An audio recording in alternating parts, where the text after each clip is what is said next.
Private property prices have declined 0.7% in the third quarter, reversing 4 quarters of growth. Still, analysts are expecting a forward momentum in prices for the rest of the year, as demand is still high for housing, and that's reflected in the sharpest increase in public housing resale prices since 2022.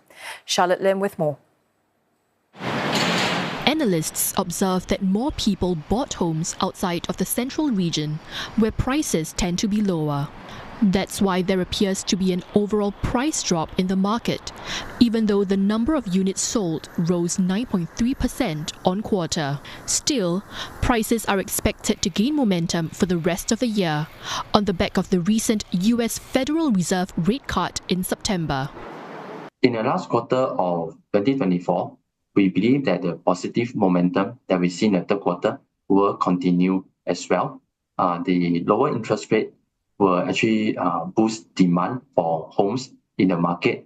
And then in a way, we are also seeing more new launches being pushed out in the last quarter of the year. So all these factors coming in will see more transactions in the last quarter and also support price growth in the last quarter of 2024.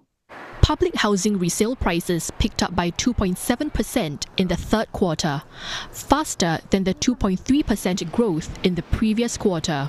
The Housing and Development Board says supply was tight as fewer flats met the minimum occupation period this year.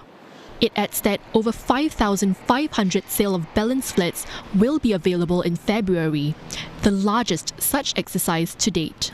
An analyst says this will help to stabilize prices and give Singaporeans more options. Many buyers, they purchase sale of balance flats mainly because these flats, their construction should have already started. But right now, because the government is going to shorten the construction period for some of the standard BTO flats, that will mean that now buyers will have more housing options.